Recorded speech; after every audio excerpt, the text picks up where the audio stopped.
আব্দুল কাদের জিলানী রহমতুল্লাহি আলাইহির কাছে এক মুরিদ কয়, হুজুর কি পীরসা বইলেন? কয় কি হইছে? কয় একটু আগে দেখে আসলাম একজন মানুষ আকাশে উঠতেছে। কোস কি কেডা? কই হিন্দু এক ব্রাহ্মণ আকাশে উঠতেছে। আব্দুল কাদের জিলানী কয় এটা তার মেসমেরিজম, এটা তার সাধনা আর কিছু না, এটা কেরামতি না। কেরামতি আর সাধনা এক নয়, সাধনা কখনো কেরামতির কাছে আসে না। দেখবি? কয় দেখতে চাই। আব্দুল কাদের জিলানী জুতা ছাইরা দিছেন আর জুতারে বলতেছেন তুই আকাশে উড়বি, উইরা ওই ভণ্ডরে ফিটায়া ফিটায়া জমিনে লামাইবি। কি ভাই, জুতা ছাড়ছেন বলে ওই দেখো কেরামতির পাওয়ার আর বন্ডামির পাওয়ার একটু দেখো। বন্ড আকাশে উড়ে আর আব্দুল কাদের জিলানীর জুতায় যায় ফিটাইতে ফিটাইতে জমিনে লামায়। এজন্য অবাক কিছু দেখলে, অবাক কিছু শুনলেই কারোর প্রতি দুর্বল হওয়া যাবে না। আগে বুঝতে হবে সে খাঁটি না ভণ্ড। কেমনে বুঝবো? কয় আলেমের কাছ থেকে জানবো। কার কাছ থেকে জানবো? নিজে নিজে না, আলেমের কাছ থেকে, উলামায়ে কেরামের কাছ থেকে। আলাইকুম বিমুজালাসাতিল উলামা ওয়া ইস্তিমাই কালামিল হুকামা فإن الله تعالى يحيي القلب الميت بنور الحكمة كما يحيي الأرض الميتة بوابل المطر। নবী বলেন শেষ জামানায় ইমানের ডাকাত বহুরূপী ইমানের ডাকাত তোমার পিছনে পিছনে ঘুরবে। তোমার লেবাস পরে পরে ইমানের ডাকাত তোমার পিছনে ঘুরবে। তোমার আত্মীয় সেজে ইমানের ডাকাত তোমার পিছনে ঘুরবে। কারণ একজন মুমিনের সবচেয়ে বড় দৌলত হলো দৌলতে ইমান। ওই দৌলতে ইমান যদি তোমার বাঁচাইতে হয়, নবী বলেন একা একা হাঁটবা না, নিজেরে পণ্ডিত মনে করবা না। আমার কাছে বাংলা কোরআন শরীফ আছে, আমার কাছে বাংলা হাদিস আছে, আমি কেন ইমাম সাহেবের কাছে যাব, আমি কেন হুজুরের কাছে যাব, এমনটা মনে করে একা একা হাঁটবা না, নিজেরে পণ্ডিত মনে করবা না। নবী বলেন যদি তুমি একা একা হাঁটো, নিজে নিজেই বুঝো, তাহলে ওই ইমানের ডাকাত অল্পতেই তোমাকে পথভ্রষ্ট বানাবে, ছুবল দিবে, ছুবল। আর যখনই দেখবে তোমার সম্পর্ক ইমাম সাহেবের সাথে, সম্পর্ক এলাকার আলিম উলামার সাথে, সম্পর্ক মাদ্রাসার সাথে, সম্পর্ক মুফতি মুহাদ্দিস সাহেবের সাথে, তখনই ডাকাত মনে মনে ভাববে না না ওর কাছে যাওয়া যাবে না, যায় কোনো লাভ হবে না। আমি যা বলবো সাথে সাথে হুজুরকে বলে দিবে, আর হুজুর সাথে সাথে তারে আরেক পানি ভরা দিয়া দিব। ঠিক না? আমার ফানি ভরা এখানে চলবে না, তখনই আর পারবে না। দেখবেন আমাদের সমাজে যারাই ভিন্ন ভিন্ন মত লইয়া হাজির হয়, ভিন্ন ভিন্ন মত লইয়া, ভিন্ন ভিন্ন নামাজ লইয়া, ভিন্ন ভিন্ন জুম্মা লইয়া, ভিন্ন ভিন্ন জানাজা লইয়া হাজির হয়, এদেরকে যদি খালি আপনি বলেন ভাই আমি এত কিছু বুঝি না, চলো মুফতি সাহেবের কাছে যাই, তখনই কি বলবে শুনবেন? তখনই কব আমার পেটে তো একটা মুসর মারছে, বাথরুম থেকে আসি। কইব আমার একটু সমস্যা আছে, একটু আসি।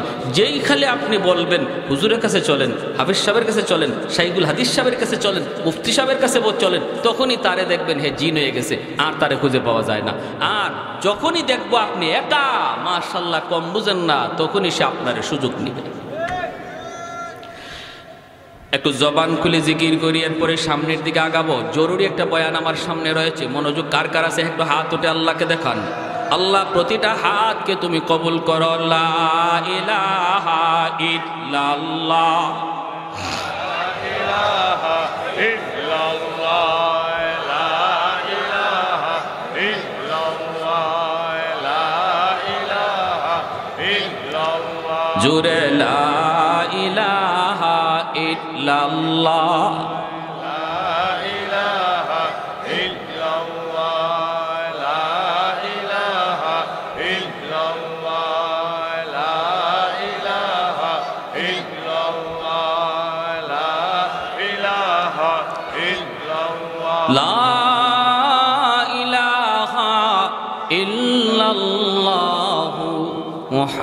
মুহাম্মাদুর রাসূলুল্লাহ। একটু জোরে সুরে বলি সাল্লাল্লাহু আলাইহি ওয়াসাল্লাম। আল্লাহ পাক বলেন বন্ধু আপনি জানায় দিন, যারা আমি আল্লাহকে পেতে চায় তারা যেন আপনার অনুসরণ করে, আপনার তাবেদারি করে। যদি ওরা আপনার অনুসরণ করেই জীবনটারে চালায়, তখন আমাকে তালাশ করে বের করা লাগবে না, বরং আমি আল্লাহ তারে তালাশ করে বের করে নিব। প্রসঙ্গ চলছে মহব্বতের। আল্লাহ কথা বলছেন ইত্তেবার, ভালো করে শুনবেন। উলামায়ে কেরাম যারা আছেন তারা বুঝতেছেন, আপনারাও একটু বুঝবেন। কথাটা হলো, বন্ধু তুমি বলে দাও তারা যদি আমি আল্লাহকে ভালোবাসতে চায়, তারা যেন তুমি নবীকে ভালোবাসে। কথাটা এমন হওয়ার কথা ছিল, কিন্তু আল্লাহ পাক এমন বলেন নাই। আল্লাহ বলছেন তারা যেন তোমার অনুসরণ করি, তোমার তাবেদারি করে। কেন এই মহব্বতের প্রসঙ্গ আল্লাহ বাদ দিয়া ইত্তেবায় নিয়ে গেলেন? মুফাসসিরিনে কেরাম তাফসীরের কিতাবের ভিতরে লিখেন, আল্লাহ পাক এই কথা বইলা আমাদেরকে বাঁচাইছেন। যদি আল্লাহ বলতেন আমি আল্লাহকে যদি ভালোবাসতে চাও, আমার বন্ধুকে তোমরা ভালোবাসো, তাহলে আমাদের কোনো উপায় ছিল না, কারণ নবীকে ভালোবাসার মতো কোনো যোগ্যতাই আমাদের নাই। আল্লাহ যেন বুঝাইতে চাইলেন না বন্ধু, না, ভালোবাসা আমার বান্দাবান্দির কাম নয়। ওদেরকে বলো তারা যেন তোমার অনুসরণ করে। তোমাকে ভালো যা বাসবো তো আমি আল্লাহ, কারণ তোমাকে ভালোবাসার যোগ্যতা আমি আমার বান্দাবান্দিকে দেই নাই। ভালোবাসা পুরাটা রাখছি আমি আল্লাহ, আমার কুদরতি কলিজা। সুবহানাল্লাহ, আর একটু জোরে বলেন না। মহব্বত করবে নবীকে কে? আল্লাহ বলেন ভালোবাসবো তো আমি আল্লাহ, ভালোবাসবো শুধু আমি আল্লাহ, কারণ আমার কাছে ভালোবাসা আছে। ও বন্ধু, তোমাকে ভালোবাসার মতো ভালোবাসা বান্দা বান্দির কাছে নাই। সুবহানাল্লাহ। তাদেরকে শুধু তাদেরকে বলো তারা যেন তোমার অনুসরণ করি। তুমি যেভাবে খাও সেভাবে যেন খায়, তুমি যেইভাবে পোশাক পরেছো তারা যেন সেই পোশাকটা পরে, তুমি যেইভাবে চেহারার নমুনা ধরেছো তারা যেন তার চেহারাটাও এই নমুনায় বানায়। তুমি যেভাবে নামাজে পাবন্দি ছিলা তারাও যেন এইভাবে নামাজে পাবন্দি হয়। তুমি যেভাবে পর্দা মাইনা চলছো বন্ধু, বলে দাও তারাও যেন এইভাবে পর্দা মাইনা চলে। তুমি যেইভাবে গান বাজনা থেকে দূরে ছিলা বন্ধু, বলে দাও তারাও যেন তাদের জীবনটারে গান বাজনা থেকে দূরে রাখে। যদি এইভাবে তারা চলতে যাইয়া কিছু ভুল ত্রুটি হয়ে যাবে, আমি আল্লাহ তাদের ভুল ত্রুটিগুলা মাফ কইরা আমার রহমতের কুলে টেনে নিব। আমার পর্যন্ত আসতে পারবে না, আমি আল্লাহকে পাওয়ার জন্য আমার পর্যন্ত আসতে পারবে না। যদি তোমার অনুসরণ কইরা হাঁটা শুরু করে, আমি আগায়া গিয়া কুলে তুইলা নিব। যেইভাবে মা সন্তানকে হাঁটা শিখায়, হাঁটা শিখানোর সময় সন্তান রে মা দূর থেকে সাইরা দেয়, সাইরা দিয়া মা ডাকতে থাকে বাবা আও, বাবা আও। বাচ্চাটা মা পর্যন্ত আসতে পারবে না, মা ভালো করে জানে, বাবা ভালো করে জানে বাচ্চাটা মায়ের পর্যন্ত হেঁটে আসতে পারবে না। এরপরও ডাক দেয়, বাচ্চাটা এক কদম দুই কদম দিয়েই ঠাস করে মাটিতে পড়ে যায়। কয়া ডাক দেয়, আম্মা কয়া ডাক দেয়। তখন দুই কদম দিলে পরি বাবা দৌড় দিয়া, মা দৌড় দিয়ে কুলে তুইলা কয় বাবা এই যে মারে তুমি ধরে ফেলছো, এই যে মারে ধরে ফেলছো, বাবারে ধরে ফেলছো। মূলত মা দৌড় দিয়ে আগায় নিছে। আল্লাহ কয় বন্ধু তুমি জানাও, যারা তোমার পথ দইরা তোমার নমুনা দইরা আমি আল্লাহকে পাওয়ার জন্য একটু হাঁটা শুরু করবে, আমার পর্যন্ত আসতে পারবে না, বাকি আমি আল্লাহ আগায়া গিয়া তারে আমার কুলে তুলে নিব। আমি যা তাকে আমার কুলে তুলে নিব।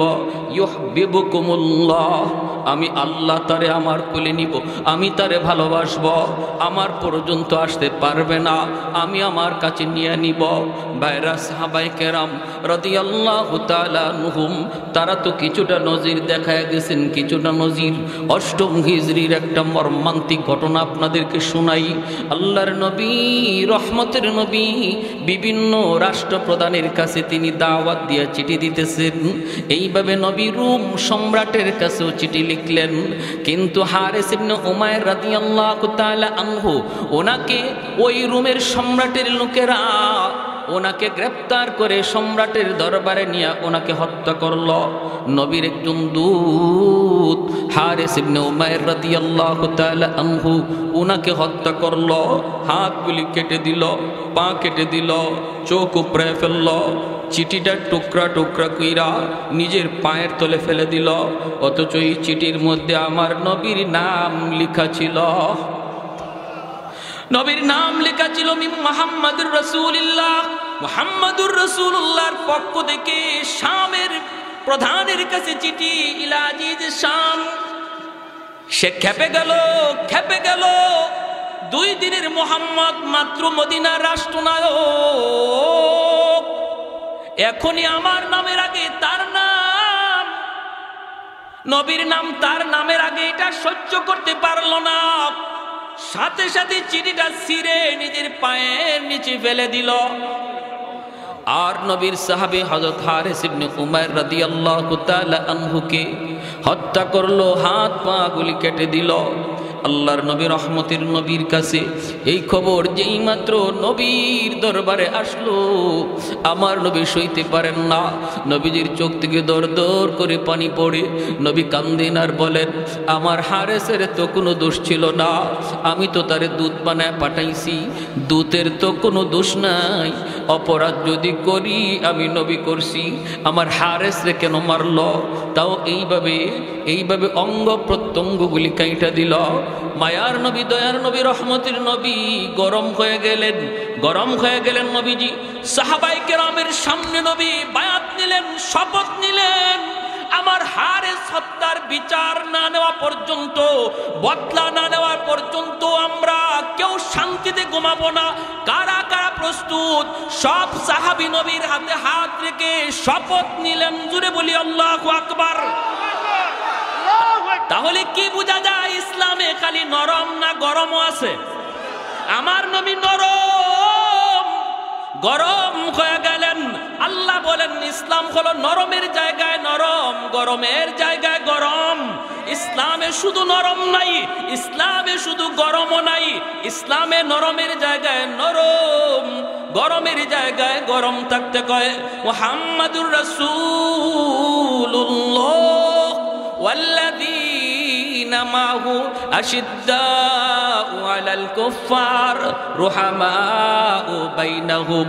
আশিদ্দাউ আলাল কুফফার বইলা আল্লাহ গরম হওয়ার কথা বলছেন, রুহামাউ বাইনাহুম দ্বারা নরম হওয়ার কথা বলছেন। আল্লাহ বলেন তাদের আখলাক হলো, আমার নবীর সাহাবীদের আখলাক হলো ওরা নিজেরা বড় নরম, নিজেরা বড় নরম, নিজেরা কোনো মারামারি নয়, কাটাকাটি নয়। মুসলমানে ভাইয়ে কোনো দ্বন্দ্ব নয়। এক ভাই ভুল বুঝে আরেক ভাই ভুল শুধরায় দিবে, কিন্তু বিতর্ক নয়, ঝগড়া নয়, গালাগালি নয়, মারামারি নয়।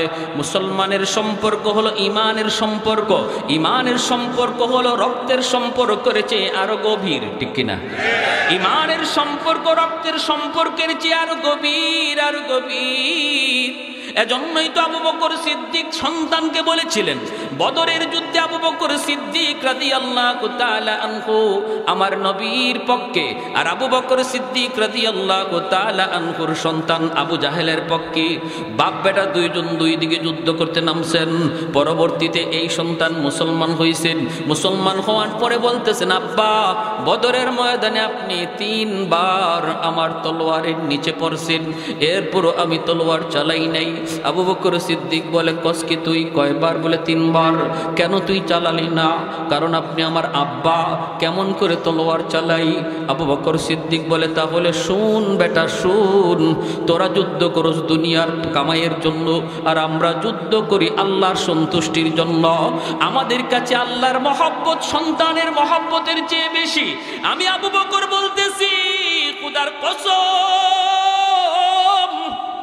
3 বার নয়, যদি 1 বার আমার তলোয়ারের সামনে পড়তি বাবা, আমি 2 টুকরা করে দিতাম। কারণ আমি আমার আল্লাহকে আমার সন্তানের চেয়ে বেশি ভালোবাসি, আমার দ্বীনকে ইসলামকে আমি আমার সন্তানের চেয়ে ভালোবাসি। আমি ইসলাম যতদিন মানবে সন্তান ততদিন মানব, ইসলাম মানবে না সে যদি সন্তানও হয় তারে সন্তান মানি না, বাপও হয় বাপ মানি না, ইসলাম মানে না যদি নেতা হয় নেতা মানি না। আওয়াজ দিয়ে জোরে বলেন। নেতা মানি ততক্ষণ যতক্ষণ ইসলাম মানে, নেত্রী মানে ততক্ষণ যতক্ষণ আল্লাহ রসুল মানে, আমি ততক্ষণ পর্যন্ত দল করি, দল যতক্ষণ ইসলাম মানে। যেদিন দল ইসলাম মানবে না দল করি না, যেদিন নেতা নেত্রী ইসলাম মানবে না আমার আল্লাহ রসুল নিয়ে কথা বলবে নেতা নেত্রী মানি না, এর নাম হলো মুসলমান। প্যারে হাজিরিন, এটা হলো রুল। মাল ইমান ইয়া রাসূলুল্লাহ ইযা সাররাতকা হাসানাতুকা ওয়া ইযা সাআতকা সাইয়্যাতুকা ফাআনতা মুমিন। নবী রুল বালাই দিলে স্কেল, এই স্কেল দিয়ে তুমি তোমার ইমান মাপো, ইমান আছে না নাই তুমি নিজে বুঝবা। ইসলামের পক্ষে কথা শুনলে যদি তোমার দিলে ভালো লাগে বুঝবা তোমার ইমান আছে, ইসলামের বিপক্ষে কথা শুনলে যদি মনে কষ্ট লাগে বুঝবা ইমান আছে। আর ইসলামের বিরুদ্ধে কথা শুনলে যদি তোমার কলিজায় ব্যথা না লাগে, কারণ যে বলছে সে তোমার বাপ, সে তোমার ভাই, সে তোমার বন্ধু, সে তোমার নেতা, সে তোমার নেত্রী, এজন্য তার কথায় তুমি ব্যথা পাইছো না, অথচ কথাটা আমার নবীরে হিট দিয়া কইছে, আমার আল্লাহরে হিট দিয়া কইছে, তারপরও তুমি তোমার অন্তরে ব্যথা লাগলো না। বুঝতে হবে কপালে নামাজ পড়া তুমি দাগ ফালাইতে পারো, কিন্তু আমার নবীর স্কেল বলে তোমার ইমান নাই, ইমান না। বছরে বছরে হজ করো, কোনো অসুবিধা নেই। দল বড় না ইসলাম বড়? আওয়াজ আসতে কোন জোরে কোন না কেন? দল বড় না ইসলাম বড়? আমরা কেউ কি কথা বলি আল্লাহ আমার মরণ যেন যেই দল করি দলের উপরে হয়? কেউ কথা কয় বিএনপির, কেউ কথা বলে আল্লাহ বিএনপি করতে করতে যেন মরি, আল্লাহ আওয়ামী লীগ করতে করতে যেন আওয়ামী লীগ নাম লইতে লইতে যেন মরি, এই কথা কেউ বলে? কি আল্লাহ মরণ যেন আমার ইমানের হালে হয়, ঠিক কিনা? তাহলে বোঝা গেল দল বড় না ইমান বড়? নেতা নেত্রী বলো না ইসলাম বড়? এর নাম হলো ইমান, এর নাম হলো। যদি এই ইমান নিয়ে তুমি যাইতে পারো রে যুবক, ত্রুটি তোমার থাকলেও নবী শাফাতের জন্য রেডি। এতটুকু নির্ভেজাল ইমান নিয়ে যদি যাইতে পারো রে যুবক, আমার নবী তোমার শাফাতের জন্য রেডি। ভেজাল কিছু নিয়ে যায় না। বাইরা বন্ধুরা জন্য বলতেছিলাম, ওই যে হারিস ইবনে উমাইর রাদিয়াল্লাহু তাআলা আনহু, মায়ার নবী খেপে গেলেন, নরম নবী, এত নরম দিলের নবী খেপে গেলেন। নবী খেপে বলতেছেন সাহাবীরা হাতে হাত রেখে শপথ নাও। সব সাহাবী শপথ নিলেন। আল্লাহ নবী বলতেছেন শুনেছি ওরা 2 লক্ষ মদিনা আক্রমণের জন্য আসতেছে, আমি 3000 সেনাবাহিনী প্রস্তুত করলাম। 3000-এর মধ্যে নবী বলেন 4 জন সেনাপতির নাম ঘোষণা করব, 3 জনের নাম বলবো, 4th জনের নাম বলবো না। এই 4 জন, যে 3 জনের নাম বলবো এই 3 জন অবশ্যই যুদ্ধে যাবে, আর বাকিরা মন চাইলে যাইও, না চাইলে আমার বাধা নাই। তবে আমি নবী বলতেছি, আমার আল্লাহ বলেছেন এই যুদ্ধে দুশ্মন 2 লাখ হলেও মুসলমানের বিজয় হবে। ভাইরা বন্ধুরা, আল্লাহ নবী বলেন আজকের যুদ্ধের প্রথম সেনাপতি হবে আমার কলিজার টুকরা সন্তান, নবীজির সন্তান, পালক পুত্র সন্তান যায়েদ ইবনে হারেসা। আমার নবী দয়ার নবীর পালক পুত্র যায়েদ ইবনে হারেসা নবীজি এই যুদ্ধের সেনাপতি, প্রথম সেনাপতি বানাইলেন। যুদ্ধের নাম হলো জঙ্গে মুতা।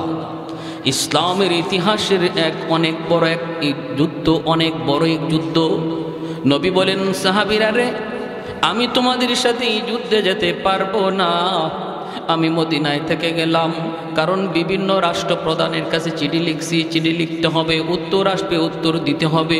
আমি তোমাদের সাথে এই যুদ্ধে যেতে পারলাম না, তোমরা যুদ্ধে যাবা, কিন্তু আমি নবী না গেলেও আমার মন দিল তোমাদের সাথে।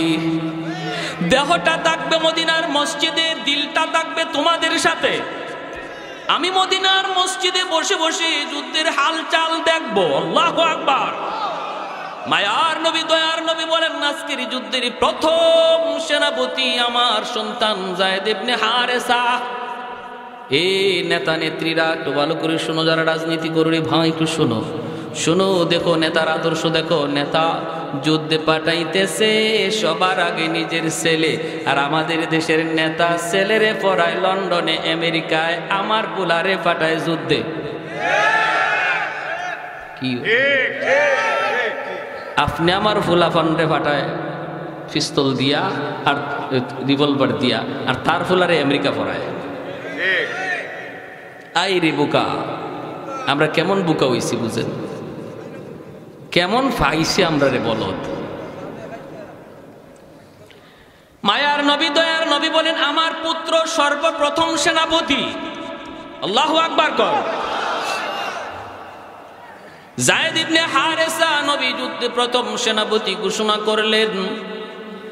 আর নবী বলেন আমার ছেলে যায়েদ শহীদ হলে সেনাপতি হবে জাফর ইবনে আবি তালিব। নবী বলেন জাফর শহীদ হলে সেনাপতি হবে আব্দুল্লাহ ইবনে রাওয়াহা। নবী বলেন সেনাপতি হবে আব্দুল্লাহ ইবনে রাওয়াহা। তিনজন সেনাপতির নাম বললেন। এরপরে নবী বলেন আব্দুল্লাহ শহীদ হলে সেনাপতি হবে চতুর্থ একজন। তোমাদের পরামর্শে আমি তার নাম বললাম না, কিন্তু তার হাতেই বিজয় আসবে। আল্লাহু আকবার। সে হবে আল্লাহর তলোয়ার, আল্লাহর তলোয়ার। নবী বলেন সে হবে মালিকের তলোয়ার, নাম উপাধি হলো সাইফুল্লাহ। প্রথম তিনজন সেনাপতির নাম নবী ঘোষণা কইরা নবী শহীদ শব্দ লাগায় দিলেন। প্রথম সেনাপতি যায়েদ ইবনে হারেসা, শহীদ হলে জাফর ইবনে আবি তালিব, শহীদ হলে আব্দুল্লাহ ইবনে রাওয়াহা, শহীদ হলে একজন। তাহলে তিনজন শহীদ, তিনজন প্রথম সেনাপতি, তিনজন প্রথম কাতারের সেনাপতির নামের সাথে নবী শহীদ শব্দ যোগ কইরা নবী কথার ইঙ্গিত দিয়ে দিলেন এই তিনজন আজকের যুদ্ধে তারা শহীদ হয়ে যাবে। এমনকি ওই তিনজন তারা নিজেও বুঝে ফেলছেন, নবী আমার পরে যেহেতু আরেকজন সেনাপতির নাম ঘোষণা করেছেন, তাহলে এই যুদ্ধ থেকে আমি জীবিত আইতে পারবো না, এই যুদ্ধে আমি শহীদ হয়ে যাব। আমার পরে নবী আরেকজন সেনাপতির নাম ঘোষণা করেছেন, যার পরে আরেকজন সেনাপতির নাম ঘোষণা করেছেন। তিনি বুঝে গেছেন এই যুদ্ধে তিনি শহীদ হয়ে যাবেন। এরপরে মায়ার নবী দয়ার নবী বলতেছেন যাও পরিবারের কাছ থেকে বিদায় নিয়ে আসো। আমার নবী রহমতের নবী, মায়ার নবীও জানেন আজকের যুদ্ধে তার কলিজার টুকরা সন্তান যায়েদ ইবনে হারেসাকেও নবী চিরদিনের জন্য হারাইবে। যায়েদ ইবনে হারেসা কার কাছ থেকে বিদায় নিবে? কেউ তো নাই, মদিনায় কেউ নাই। যায়েদ ইবনে হারেসার মদিনায় আপন বলতে কেউ নাই, আছেন শুধু আমার মায়ার নবী আর একটা ছেলে, যেই ছেলের নাম হলো উসামা। বয়স হলো মাত্র 13 বৎসর। যায়েদ ইবনে হারেসার বাড়ি তো মক্কা মদিনা নয়, বাড়ি তো হলো ইয়ামেন। অতএব তার আত্মীয় স্বজন মক্কা মদিনায় কেউ ছিল না, বাপ মা কেউ মক্কা মদিনায় না। যায়েদ ইবনে হারেসার বয়স যখন 10 বছর, তখন তিনি ইয়ামেনে মার সাথে নানার বাড়িতে যাইতেছেন। ওই অবস্থায় রাস্তায় ডাকাত দলের হাতে তারা হামলার শিকার হলেন। ডাকাতেরা হামলা করে যা ছিল নিয়ে গেল, আর যায়েদ ইবনে হারেসা ছোট্ট বালকটারও তারা কিডন্যাপ করলো। ওনাকে নিয়ে তারা মক্কার উকাজ নামক বাজারে উঠাইল। তখন মানুষ বেচা কেনা হইতো, উকাজ নামক বাজারে উঠাইল, দাম ধরলো, আর ওই দাম অনুপাতে কিনলেন তাকে আম্মাজান খাদিজাতুল কুবরা রাদিয়াল্লাহু তাআলা আনহা। আম্মাজান খাদিজাতুল কুবরা রাদিয়াল্লাহু তাআলা আনহা যায়েদকে কিনে নিয়ে গেলেন। যায়েদ ইবনে হারেসা আম্মাজানের ঘরে গিয়া তিনি এইবার বুঝলেন যে মানুষের মাঝেও মায়া আছে, দয়া আছে, দরদ আছে। এতদিন পর্যন্ত ডাকাতদের হাতে থাকতে তিনি বুঝেন না এই মানুষের দিলে যে মায়া আছে, দরদ আছে। মানুষ দেখলে যায়েদ ভয় পাইতো, ছোট্ট বালক মানুষ দেখলে ভয় পাইতো, মনে করতো মানুষ মানে হিংস্র জানোয়ারের চেয়ে আরো খারাপ। কিন্তু আম্মাজানের ঘরে গিয়ে তিনি শান্তি পাইলেন, মানুষের দরদ মায়া তিনি বুঝলেন। আম্মাজানের সাথে আমার নবীর বিবাহ হলো। এরপরে আম্মাজান যায়েদকে নবীকে হাদিয়া দিয়ে দিলেন। আল্লাহর নবীর কাছে চলে আসলেন যায়েদ ইবনে হারেসা। এখন তো আরো মহামানব দরদি নবীর ঘরে আসলেন, নবীর খেদমত করেন, নবীর গোলাম যায়েদ। আস্তে আস্তে বড় হইতেছেন, নবী মায়া করতেছেন, বড় হইতেছে। এই দিকে ইয়ামেনে তার বাবা তার মা পাগল পাগল, মা শুধু রাস্তায় রাস্তায় যায়েদ যায়েদ কয়া কান্দে, বাবা শুধু দেশ দেশে যায়েদ যায়েদ কয়া ঘোরে। ওই অবস্থায় পাগলের মতো মা বাবা, আর কোনো সন্তান নাই, একমাত্র যায়েদ। মক্কায় কিছু মানুষ ইয়ামান থেকে আসলো হজ করার জন্য। আল্লাহ নবীর সাথে যায়েদকে দেখেই তারা চিনে ফেলেছে, এই ছেলেটা তো আমাদের যায়েদের মতো মনে হয়, যাকে তার মা দীর্ঘদিন আগে হারাইছিল, কয়েক বছর আগে হারাইছে, ডাকাতের হাতে অপহরণ হয়েছে। আমাদের যায়েদেই তো, আমাদের যায়েদেই তো। ইয়ামেনের লোকগুলি তারা বাড়িতে যাওয়ার পর যায়েদের আব্বাকে যায় জানাইল, তোমার সন্তান যায়েদকে আমরা পাইছি বলে। কোথায়? মক্কায় মুহাম্মদের কাছে। যাও তুমি মুহাম্মদের কাছে যাও, মুহাম্মদের গোলাম, মুহাম্মদের গোলাম। কিন্তু আমরা জানি মুহাম্মাদুর রাসূলুল্লাহ বড় নরম দিলের মানুষ। যদি তোমরা যায় বলো আমাদের ছেলেটা ডাকাতের হাতে অপহরণ হয়েছিল, সব কিছু খুলে বলবা, দেখবা মুহাম্মদ তোমাদের সন্তানকে তোমাদের কুলি ফিরাইয়া দিবে। যায়েদের বাবা যায়েদের চাচাকে লইয়া মক্কায় হাজির। আমার নবী মায়ার নবী দয়ার নবীর ঘরে হাজির। আল্লাহ নবীর কাছে আইসা পরিচয় দিলেন, আমরা ইয়ামেন থেকে এসেছি। কেন? কই শুনেছি আপনার কাছে একটা ছেলে আছে, আপনার গোলাম, নাম হলো যায়েদ। মায়ার নবী বলেন, হ যায়েদ তো আমার গোলাম, তো কি হয়েছে কোন? তখনই যায়েদের বাবার চোখ থেকে টলটলায় পানি পড়ে, কারণ যেই বাবার সন্তান হারাইছে সে জানে সন্তান হারানোর ব্যথা কত কষ্টের। যেই মার সন্তান হারাইছে সেই মা জানে সন্তান হারানোর ব্যথা কত কষ্টের। মরে যাওয়াটা এত কষ্ট নয়, হারায়া যাওয়া যত কষ্ট।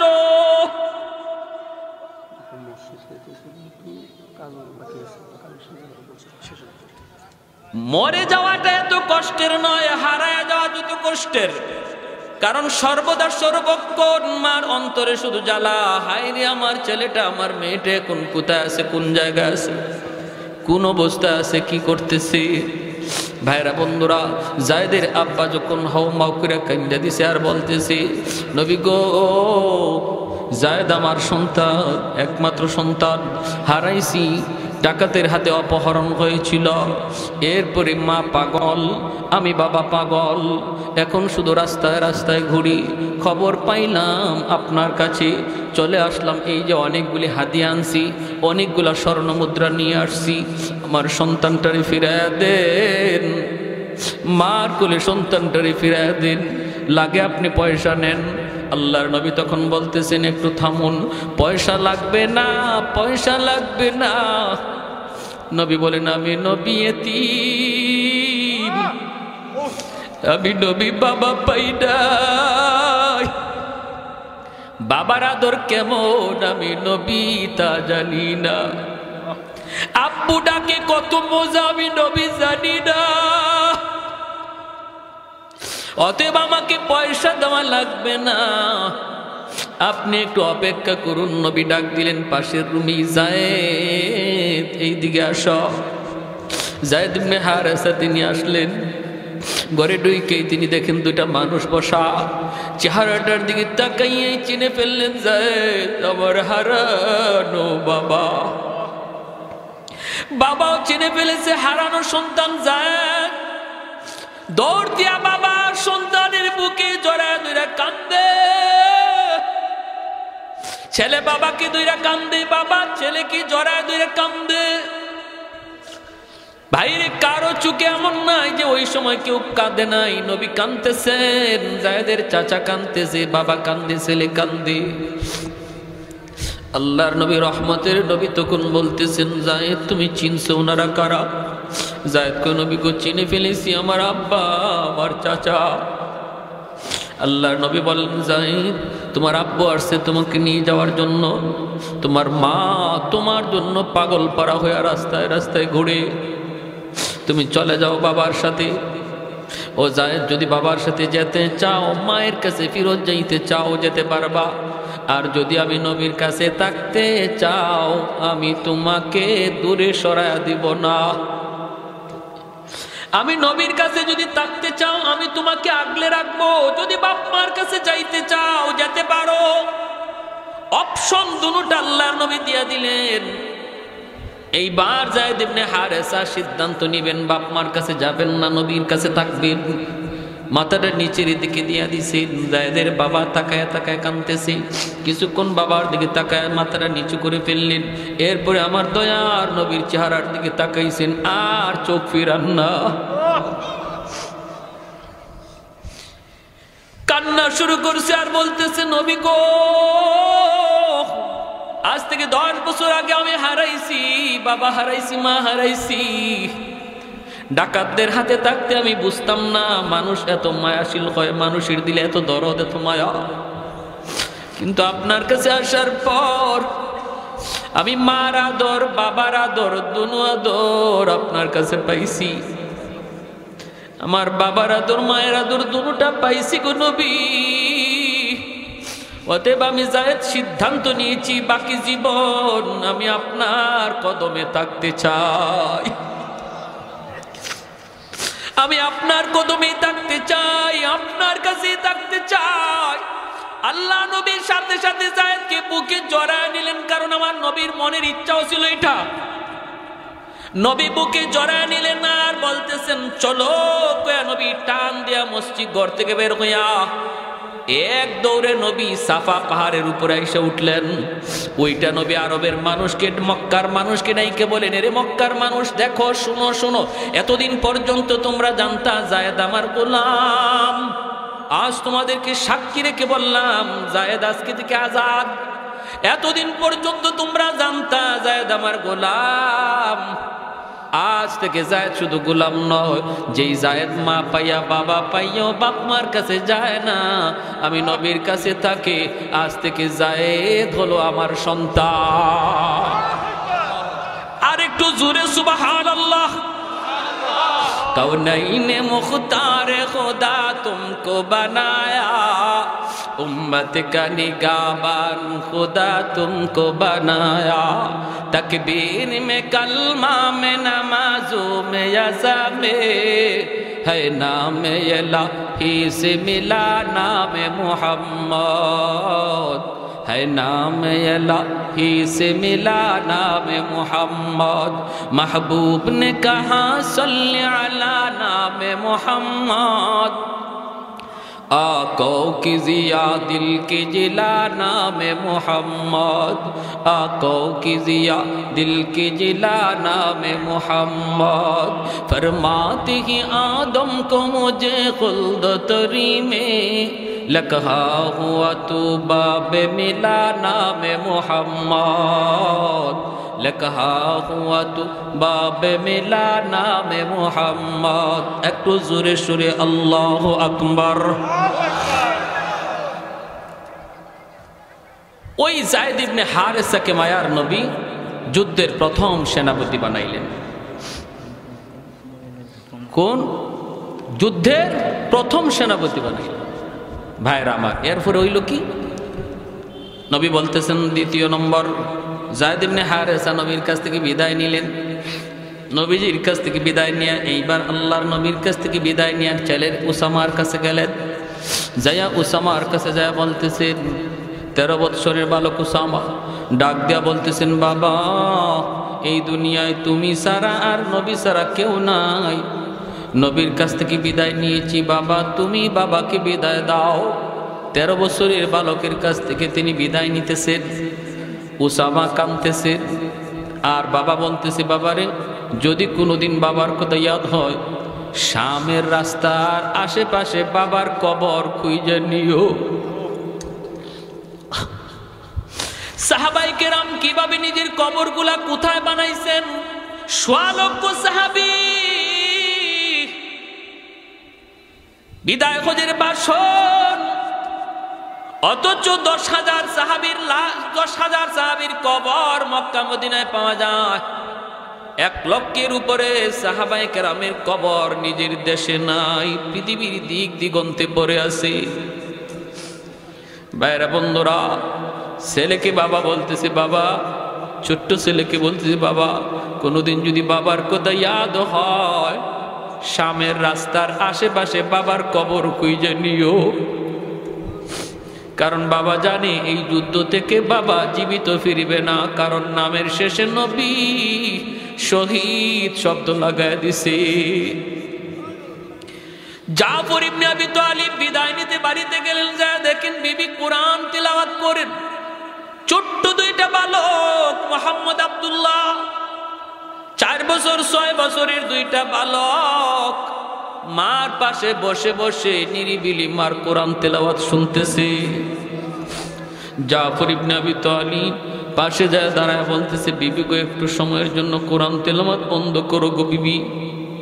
বিবি বন্ধ করছে। এরপরে তিনি বলেন, বিবি, নবী আমাকে আজকের যুদ্ধের 2 নম্বর সেনাপতি ঘোষণা করেছেন। বিবি গো, বিদায় দাও, হয়তো আর কোনোদিন দেখা হবে না।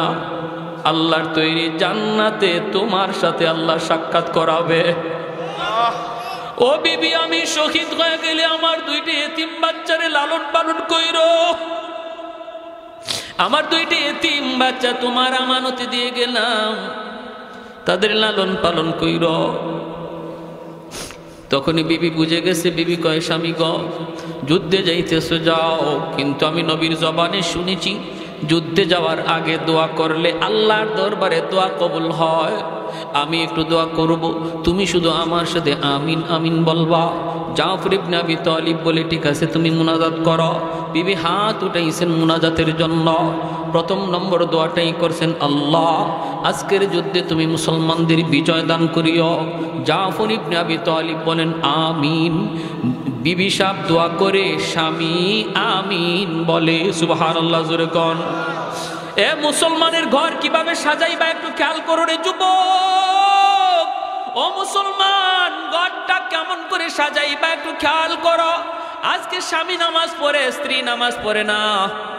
আজকে বাবা নামাজ পড়ে, সন্তান নামাজ পড়ে না, এমন আসেনি না নাই? জোরে কর না। না, দেখো আমার নবীর যুগের ইতিহাস দেখো। বিবি যদি ফজরের সময় আগে উঠছে, স্বামীকে আগে তারপরে ঘুম থেকে জাগাইছে। স্বামী যদি আগে উঠছে, বিবিকে ঘুম থেকে জাগাইছে। বাবা যদি উঠছে, সন্তানকে ঘুম থেকে জাগাইছে। কিন্তু আজকে আমরা কি, আমি আমাকে বাঁচার জন্য পাগল, কিন্তু সন্তানের ফিকির নাই, পরিবারের ফিকির নাই। আল্লাহ বলে, কু আনফুসাকুম ওয়া আহলিকুম নারা, নিজে শুধু নয় পরিবারকেও বাঁচাও। 2 নম্বর দোয়া করে, মালিক, এই যুদ্ধে দুশ্মন হাজারেরও নয়, লক্ষের উপরে, মুসলমান সংখ্যায় কম, তুমি মুসলমানের মনোবল বাড়ায় দিও। জাফর ইবনে আবি তালিব বলেন, আমিন। 3 নাম্বার দোয়া করতেছি, বিবি, আল্লাহ, আমার ছোট 2টা বাচ্চা, আল্লাহ, আমার ছোট 2টা বাচ্চা, এই বাচ্চার মুখের দিকে তাকাইয়া আল্লাহ আমার স্বামীর তার বাচ্চাদের কাছে তুমি জীবিত ফিরে দিও। সাথে সাথে জাফর ইবনে আবি তালিব আমিন বলা দূরের কথা, হাতটা নামায়া ফেলছেন। তলোয়ারের বাট দিয়ে বিবির হাতটা আস্তে করে নামায়া দিতেছে। বিবি গো, হাতটা নামাওয়ার মুনাজাত লাগবে না। তোমার 3টা দোয়ার 2টা দোয়া আল্লাহর কাছে কবুল হবে, 3 নাম্বার দোয়া কোনোদিন কবুল হবে না। কারণ আমার মায়ার নবী জবান দিয়ে আমার পরে আরেকজন সেনাপতির নাম বলেছেন। আমার পরে আরেকজন সেনাপতির নাম নবী ঘোষণা করেছেন। এতেই বোঝা যায় এই যুদ্ধে আমি আর জীবিত ফিরব না। যেই যুদ্ধে সেনাপতি জীবিত ফিরে, এই যুদ্ধে 2য় সেনাপতির নাম নবী নেয় না। ভাইরা বন্ধুরা, এই বইলা জাফর আর কথা বাড়াইলেন না। বিবির কাছ থেকে বিদায় নিয়ে বের হয়ে যাবেন। এমনি 4 বছরের বাচ্চাটা মোহাম্মদ আব্দুল্লাহ বাবার হাতে ধরছে, বাবার জামা ধরে কয় আব্বু সামনে ঈদ আসতেছে, বন্ধু বান্ধবদের অনেকেরই দেখলাম তাদের বাবা মা নতুন কাপড় কিনে দিছে, আব্বু তুমি বুঝি বাজারে যাইতেছো আমাদের জন্য ঈদের কাপড় কিনবা? জাফর আকাশের দিকে মুখটা উঠাইয়া চোখের পানিটা মুছে বাচ্চারে বুঝাইতে দেন না, জবাব দিলেন না, শুধু এতটুকু বুঝলেন মালিক আমার অবুঝ বাচ্চাটারে তুমি বুঝতিও, আমার ভাষায় কোনো বুঝ নাই। এই বলে চলে গেলেন। 3 নম্বর সেনাপতি আব্দুল্লাহ ইবনে রাওয়াহা মাত্র বিয়ে করেছেন, নতুন বিবির সাথে এখনো বাসরঘর হয় নাই। ওই অবস্থায় ডাক এসেছে মদিনা থেকে, মদিনার মসজিদে নববী থেকে যাইয়ে খবর পেলেন 3 নম্বর সেনাপতি। আবার তারপরে আরেকজন সেনাপতিও নবী বলেছেন আব্দুল্লাহ ইবনে রাওয়াহা, তিনিও বুঝলেন এই যুদ্ধে তিনি শহীদ, জীবিত ফিরবেন না, অথচ বিয়ে করেছেন, নতুন বিবির চেহারাটা পর্যন্ত এখনো দেখেন নাই। ঘোড়ার পিঠে সওয়ার এ যুবক, দিলটা নরম করে কিছু কথাগুলি শুনো। আজকে তোমার কারণে আমার কারণে যে ইসলামের ক্ষতি হয়ে যায়, কিয়ামতের ময়দানে এই সাহাবীদের সামনে কেমন করে মুখ দেখাইবা, তাদের সামনে কেমন করে মুখ দেখাইবা? ঘোড়ার পিঠে সওয়ার হইয়া আব্দুল্লাহ ইবনে রাওয়াহা দরজার পাশে যাইয়া ঘরে না ঢুইকা আওয়াজ দিতেছেন, বিবি আজকের যুদ্ধে তোমার স্বামী 3 নম্বর সেনাপতি, বিবি গো অনুমতি দাও, যুদ্ধে যাবার অনুমতি দাও। বিবি বলতেছে, স্বামী গো একটা বারের জন্য তুমি শুধু আন্দরের ভিতরে আসো, আমি তোমার চেহারাটা এক নজর দেখব, যেন কিয়ামতের ময়দানে চেহারা দেখা স্বামীকে চিনতে পারি। আব্দুল্লাহ ইবনে রাওয়াহা কয়, না গো বিবি না, আমি ভিতরে ঢুকবো না। দেখেন পর্দা কতটুকু। বিবি তো ওই সময় ঘর থেকে বের হইলেই তিনি দেখতে পারতেন স্বামীরে, কিন্তু পর্দা লঙ্ঘন হবে বিদায় আন্দরের ভিতর থেকে বের হয় নাই। আমার এই এলাকার মা বোনের একটু দিলটা নরম করে কথাগুলি শোনো, কথাগুলি শুনো। নবীর যুগের মহিলাদের ভিতরে পর্দার কি পরিমাণ গুরুত্ব ছিল। আব্দুল্লাহ ইবনে রাওয়াহা কয়, না না আমি ঘরে ঢুকবো না গো বিবি, তোমার চেহারা যদি আমি দেখি, আমি শুনেছি তুমি মদিনার সবচেয়ে সুন্দরী নারী, আরবের ভিতরে তুমি অনেক সুন্দরী, তোমার চেহারাটা যদি আমি দেখি, যুদ্ধের ময়দানে তোমার মায়াবী চেহারা আমার চোখের সামনে ভেসে উঠতে পারে, যদি চেহারা ভেসে উঠে যুদ্ধ করতে আমার ব্যাঘাত ঘটবে। না গো বিবি আমি দেখতে পারলাম না, কিয়ামতের ময়দানে আল্লাহ তোমার আমার পরিচয় করা দিব, জান্নাতে পরিচয় হবে পরিচয়। এই বইলে তিনি রওনা দিয়ে দিলেন, বাইরা যুদ্ধে চলে গেলেন। 3 জন সেনাপতি, এইদিকে আমার নবী মসজিদে নববীতে, মায়ার নবী তিনি তো মসজিদে নববীতে বসে যুদ্ধের হালচাল দেখতেছেন। টিভির পর্দার মতো আল্লাহ যুদ্ধের চিত্রটা নবীর সামনে তুলে ধরেছেন। যেরকম সুবহানাল্লাহ। নবী কান্দেন আর বলেন, আমার যায়েদ ইবনে হারেসা শহীদ হয়ে গেছে, আমার যায়েদ শহীদ হয়ে গেছে। সেনাপতি জাফর ইবনে আবি তালিব, জাফর ইবনে আবি তালিব, নবী বলেন আমার জাফর শহীদ হয়ে গেছে। দুশমন তার ডান হাত কেটে ফেলেছে, বাম হাতে পতাকা ধরে রাখছেন, বাম হাতটাও দুশমন কেটে ফেলেছে। এরপরও তিনি পতাকা ফালান না, দুনো হাতের বাজু দিয়ে এইভাবে পতাকা ধরে রাখছেন। 3 নম্বর সেনাপতি আব্দুল্লাহ ইবনে রাওয়াহা তিনি আসছেন, জোর করেন পতাকা তিনি ছাড়েন না, অথচ যান নাই, পতাকা এমন ধরছেন ছাড়েন না। কোন রাওয়ায়াতে আসছে কামড় মাইরা পতাকা ধরে রাখছেন। আব্দুল্লাহ ইবনে রাওয়াহা পতাকা টানতেছেন, কামড় তো ছাড়ে না। এবার তিনি বলতেছেন, জাফর পতাকা অন্য কেউ টানে না, পতাকা টানতেছে আমি আব্দুল্লাহ, যার নাম নবী তোমার পরে সেনাপতি ঘোষণা করছে। বলা মাত্রই কামড়টা ছেড়ে দিয়েছেন, পতাকা হাতে নিছেন, যুদ্ধ করে করে শহীদ হয়ে গেলেন। 4 নম্বর সেনাপতি হলেন খালিদ বিন ওয়ালিদ, যার উপাধি হলো সাইফুল্লাহ। সুবহানাল্লাহ, জোরে বলেন।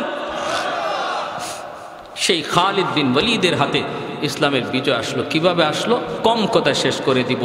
শুধু একটা আবদার আপনাদের কাছে, এতটুকু ত্যাগ, এতটুকু কোরবানি যে সাহাবায়ে কেরাম দ্বীনের জন্য করছেন, আমাদেরও কিছু কোরবানির যদি সময় আসে, প্রয়োজন পড়ে, কারা কারা প্রস্তুত আছে? আল্লাহ তুমি প্রতিটা হাতকে কবুল করে একটা নারায় লাগান।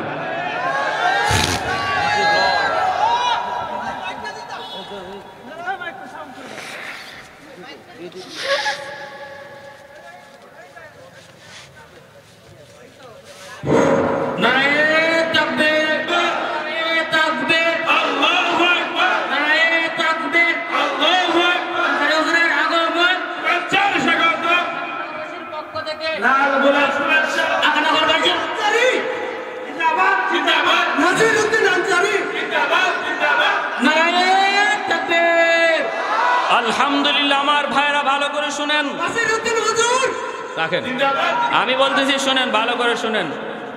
ইসলামের জন্য, দ্বীনের জন্য সাহাবায়ে কেরামের যে কোরবানির ইতিহাস আমরা শুনলাম, দিলের মধ্যে চোট লাগছে না লাগছে না?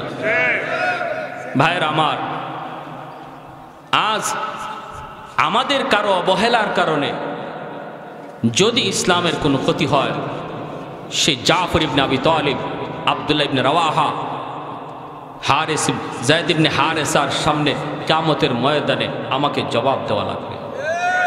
ঠিক কিনা জোরে বলেন? জবাব দেওয়া লাগবে। উলামায়ে কেরাম কখনো খামোখাই রাগ করে না, গুসা করে না। উলামায়ে কেরাম কখনো অযথাই ময়দানে নামে না। উলামায়ে কেরাম নবীর হাদিস পড়ানোতে নিয়ে আসছে।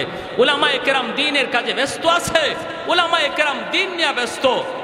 কিন্তু যদি কখনো উলামায়ে কেরাম ময়দানে নামে, বুঝতে হবে এটা সবার ইমানি দায়িত্ব। আরে হাজিরিন, আমরা বলি তোমরা তোমাদের দায়িত্ব চালাও, তোমরা তোমাদের পদে আসো, আমাদের কোনো মাথা ব্যথা নাই। তুমি মেজর মেজরগিরি করো, তুমি ডাক্তার ডাক্তারি করো, তুমি ইঞ্জিনিয়ার ইঞ্জিনিয়ারি করো, তোমাদের বিষয় নিয়ে আমাদের কোনো মাথা ব্যথা নাই। কোনো আলেম মেজরের সাথে টক্কর দিতে যায়ও না, কোনো ডাক্তারের সাথে কোনো আলেম ডাক্তারি বিদ্যা নিয়ে তর্কতে যায়ও না, কোনো ইঞ্জিনিয়ারের সাথে কোনো আলেম টক্করে যায়ও না। তুমি কেন আলেমদের সাথে টক্কর দিতে আসো?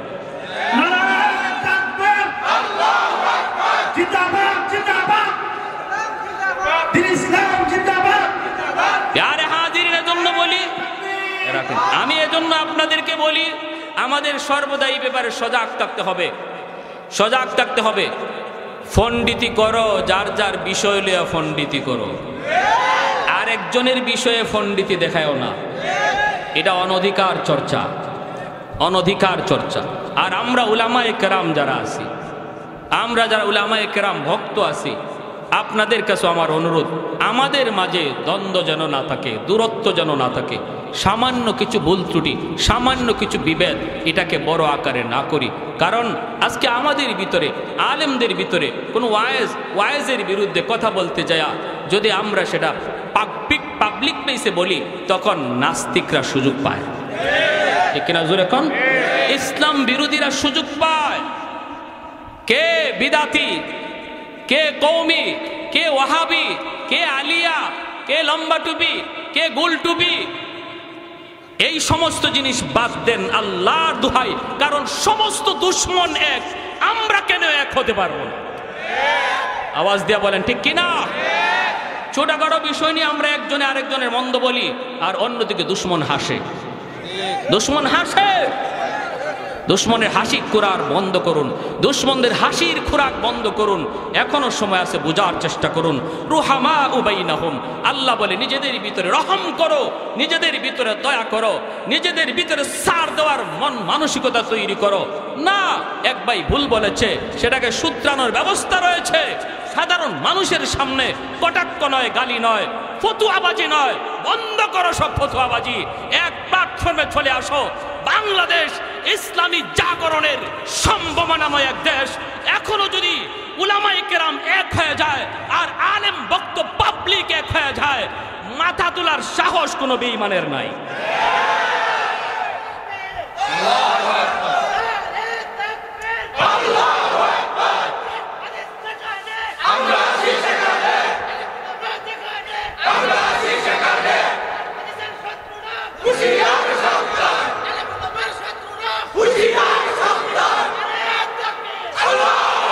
মাশাআল্লাহ আমার ভাইয়েরা বন্ধুরা, এই মসজিদের জন্য আমি আপনাদের কাছে একটু কুরবানি, এরপরে ঘটনাটা শেষ করে মোনাজাত দিয়ে দিব ইনশাআল্লাহ।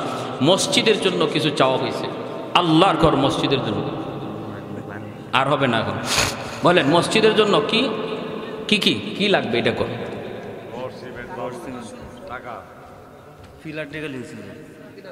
মসজিদের জন্য লানাকুনান্না মিনাল খাসিরিন রব্বির হামহুমা কামা রব্বায়ানি সগীরা রব্বির হামহুমা কামা রব্বায়ানা সগীরা। রব্বুল আলামিন একটু মায়ার নজরে, কুদরতি নজরে একটু তাকায় দেখো, তোমার বান্দারা বসে বসে তোমার কথা, তোমার হাবিবের কথা, সাহাবায়ে কেরামের কথা শুনতেছে। আমলখানা যদি পছন্দনীয় হয়, এর উসিলায় আমাদের জীবনের সব গুনাহ খাতাগুলি মাফ করিয়া দাও। আয় আল্লাহ, যারা হাত বাড়াইছি মালিক, জানি না গো মালিক কার হায়াত কতদিন দুনিয়ায় বাকি আছে। কত যুবক ঘর থেকে বের হয় আর ঘরে ফিরে না, কত বাবা সন্তানের কাছ থেকে হাসি মুখে ঘর থেকে বের হয়ে যায় আর সন্তানের কাছে ফিরে আসে না। ও মালিক, জানি না আমাদের হায়াত কতদিন কিভাবে তুমি রাখছো। আল্লাহ, বেনামাজি বানায়া তুমি কাউকে মরণ দিও না গো আল্লাহ। খাটি দিলে তওবা করলাম আল্লাহ, আমাদের সবাইকে পাক্কা নামাজি দিনদার বানায়া দাও। এই এলাকার প্রতিটা যুবককে পাক্কা নামাজি দিনদার বানাও। আয় আল্লাহ, ঘরে ঘরে কোরআন তেলাওয়াতের আমল চালু করে দাও। মা বোনদেরকে পর্দানিশীন দিনদার বানায় দাও। আল্লাহ, যারা হাত বাড়াইছি মালিক, জানি না আমার মতো কার জানি মা দুঃখিনী দুনিয়ায় নাই। যার মা নাই সে জানে মা কত বড় নিয়ামত। যার বাবা নাই সে জানে বাবা কত বড় দৌলত। যার মা সে গো মালিক, ঘরে গিয়া আম্মা কয়া ডাক দেয়, মা দরজা কইলা দেয়। আমার মতো যার মা নাই, আজকে মাসকে মাস, বছরকে বছর মা কয়া ডাক দিতে পারি না। গভীর রাত মাহফিল শেষ হলে পরে মা ফোন দিত, বাজান এখন কোথায় আছো? আল্লাহ, আর কেউ এইভাবে অপেক্ষা করে না। গভীর রাতে যাও দেখতাম মার রুমের এখনো লাইট জ্বলে। ও মালিক, এখনো কত মা সন্তান শহর থেকে রওনা দিছে, শোনার পরে মা দুঃখিনী ঘুমায় না। সারাটা রাত জায়গা জায়গা সন্তানের অপেক্ষা করে। সবাই ঘুমায় গেল, মা ঘুমাইতে পারে না। এমনও মা যারা হারাইছে গো আল্লাহ, কবরে আযাব দিও না, আযাব দিও না। মারে তুমি কবরে মাইরো না। যে মা 10 মাস 10 দিন পেটে রাখলো, শীতের দিনে প্রস্রাব করে বিছানা ভিজায় দিছি, মা ভিজা বিছানায় শুইয়া আমাকে বুকে রাইখা রাতটা কাটায় দিছি। কত রাত মার পেটে তাইকা লাথি মারছি, মা সারা রাত বুয়া বুয়া কান্দে কান্দে কাটাইছে। খাইতেছে মা, আমি পেটে লাথি মারছি, পেটে শুইয়া পেটে তাইকা মার খানা বন্ধ হয়ে গেছে। পাশে রুবে মা কান্দে। আব্বা জিগে, কি গো তুমি খাইলা না কেন, চলে আসছো, কি হয়েছে? তখনও মা বাবারে কয় না, তোমার সন্তান আমারে লাথি মারছে। চোখের পানিটা ফেলে কয়, কিছু হয় নাই, তুমি যাও। এমন সন্তান আজকে চোখের পানি জড়াইয়া তোমার দরবারে কান্দে গো মালিক। মারে তুমি কবরে মাইরো না, আযাব দিও না। আল্লাহ, তোমার হাবিব বলেছে সন্তানের চোখের পানির উসিলায় তুমি বাপ মার কবরের আযাব মাফ করো। একটু মায়ের নজরে তাকাও।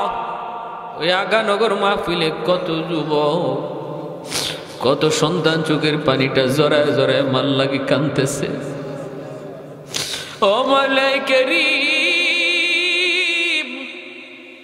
যেই বাবা খাইতে বসছে আমি পাশে যায় দাঁড়াই, বাবা নিজের মুখের লোকমা আমার মুখে তুইলা দিছে। বাবা ঘর বানায় দিয়া গেল, আমার মাথার উপরে লাইট জ্বলে, ফ্যান ঘুরে, কিন্তু বাবা যেই ঘরে শুয়ে আছে আলো নাই, বাতাস নাই, কীট পতঙ্গের ঘর, সাপ বিচ্ছুর ঘর, একাকী থাকার ঘর, অন্ধকার ঘর।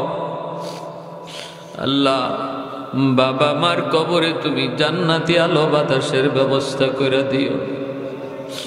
ও মালিক, বাপ মার জন্য আমাদেরকে দুনিয়াতে কান্দাও, আমাদের আম্মা আব্বারে কবরে কান্দাইও না, আম্মা আব্বারে কবরে কান্দাই। কত সন্তান মার কবরে পার দিয়ে চইলা যায়, একটু মার কথা ইয়াদ করে না। বাবার কবরে পাশ দিয়ে চইলা যায়, ছেলেটা চইলা যায়, একটু ইয়াদ করে না। বাপ মা কবরে শুয়ে শুয়ে কষ্ট পায়। আল্লাহ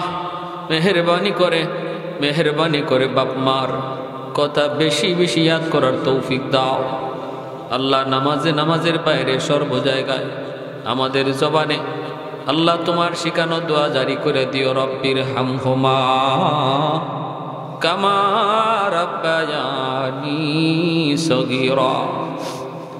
আদরের দাদা দাদি, নানা নানি, শ্বশুর শাশুড়ি, বিবি বাচ্চা, ভাই বোন, কত মায়ার মানুষগুলি নিজের হাতে কবরে রাখছি গো মালিক, যাদের হাসি মুখের চেহারা এখনো চোখের সামনে ভাসে,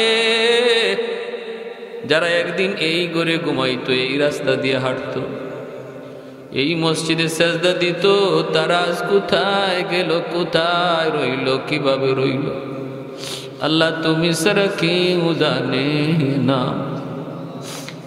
আমরাও যারা আজকে এই রাস্তায় একদিন হাঁটি, আগামীকাল আর একজন হাঁটবে, আমি শুয়ে থাকবো কবরে। এই মরণের কথাটা আমাদের বেশি বেশি ইয়াদ করার তৌফিক দিও। আমার মসজিদের পাশে যুবক সারাটা রাত, ঈদের রাত টেইলারি কাজ করলো, টেপ বাজলো, টেপের গান বাজলো, ফজরের সময় গিয়া সবাই দরজা ধাক্কায়, দরজা খুলে না, ধাক্কায় ধাক্কায় দরজা ভাঙলো, শাটার ভাঙ্গা দেখে টেপের গান এখনো চলে, যুবক দুনিয়ায় নাই। ও মালিকের জন্য আমার যুবক ভাইদের অন্তরে মরণের ভয় ঢুকাও, তোমার মহব্বত ঢুকাও, দুনিয়ার নাপাক ভালোবাসা অন্তর থেকে মুছে দাও। আয় আল্লাহ, নাপাক পচা গান্দা ভালোবাসা থেকে অন্তরকে মুক্ত করো, অন্তরটারে তোমার ভালোবাসায় পরিপূর্ণ করে দাও। আয় আল্লাহ, এই এলাকার যত মুমিন মুমিনা ডাইনে বামে, সামনে পিছনে কবরের সহিত, এই মাহফিলের খাতিরে প্রত্যেকের কবরকে জান্নাতের বাগিচা বানায় দাও। এই মাহফিলখানাকে কবুল করো, প্রতি বৎসর যেন তা করতে পারে। আল্লাহ, সব ধরনের বাধা বিপত্তি কুদরতি হাতে তুমি দূর করো। আয় আল্লাহ, যুবকগুলিকে মাহফিলের দিকে আগায় আসার তৌফিক দান করো, এর উসিলায় তাদেরকে ইসলামের সৈনিক বানাও। আয় আল্লাহ, আম্মা আব্বা যাদের জীবিত হায়াতে বরকত দাও, বিবি বাচ্চা ভাই বেরাদরে হায়াতে বরকত দাও। প্রবাসী ভাইয়েরা যারা আছে আল্লাহ, প্রবাসে নিরাপদে রাখো, রুজিতে বরকত দাও। আয় আল্লাহ, আমাদের সন্তানগুলিকে নেককার দিনদার নামাজি বানাও। তোমার ঘরখানাকে কবুল করো। যারা সাহায্য সহযোগিতা করার ওয়াদা করেছে, তৌফিক তুমি দিবা, কেমনে দিবা তুমি জানো। আল্লাহ, তুমি দেওয়ার তৌফিক দান কইরো। আল্লাহ, ঘরের কাম, তোমার ঘরের কাম কুদরতিভাবে তুমি উঠে নিও। এলাকার প্রতিটা মানুষকে তোমার ঘরে শরীক থাকার তৌফিক দিয়ে দিও। আমার মা বোনদেরকে মাফ করে দাও। আয় আল্লাহ, আমার মা বোনদেরকে মাফ করে দাও, তাদেরকে আল্লাহ ওয়ালি বানাও। কারণ মায়ের আব্দুল কাদের জিলানির মা, তারা তো নবীর মা, ওলি আল্লাহদের মা। এলাকার প্রতিটা মাকে ওলি আল্লাহর মা বানাও। আয় মাওলা, ঘরে ঘরে হাফেজে কোরআন আলেমে দ্বীন কবুল করে নাও। গান বাজনা থেকে এলাকার মানুষকে হেফাজত করো। আল্লাহ গান বাজনার প্রতি যুবকদের অন্তরে ঘৃণা জন্মায়া দাও, ঘৃণা জন্মায়া দাও। নেক কাজের প্রতি আগ্রহ বাড়ায়া দাও। আল্লাহ যারা সাহায্য করছে, দান করছে, প্রত্যেকের রুজির মধ্যে বরকত দিয়ে দাও। অসুস্থ যারা আছে আল্লাহ তুমি সুস্থতার নিয়ামত দিও। আমাদেরকে যাবতীয় অসুস্থতা থেকে হেফাজত করো আল্লাহ, যাবতীয় অসুস্থতা থেকে হেফাজত করো আল্লাহ। কে কোন উদ্দেশ্য নিয়ে এখানে হাত উঠেছে আল্লাহ তুমি দিলের হালত জানো আল্লাহ। যার যার দিলের দিকে তাকাইয়া প্রত্যেকের নেক নিয়তকে কবুল করো, যার যার সমস্যাকে সমাধান করো, মুশকিলাতগুলি আসান করো আল্লাহ। অনেক ঘরে বাবা সন্তান লইয়া বিপদে আছে, অনেক স্বামী স্ত্রী নিয়ে বিপদে আছে আল্লাহ। প্রতিটা ঘরে তুমি শান্তির বাতাস বইয়ে দাও, অশান্তি দূর করে দাও। সাল্লাল্লাহু তাআলা আলা খাইরি খালকিহি মুহাম্মদ ওয়া আলা আলিহি ওয়া আসহাবিহি আজমাইন আমিন বিরহমাতিকা ইয়া আরহামার রাহিম।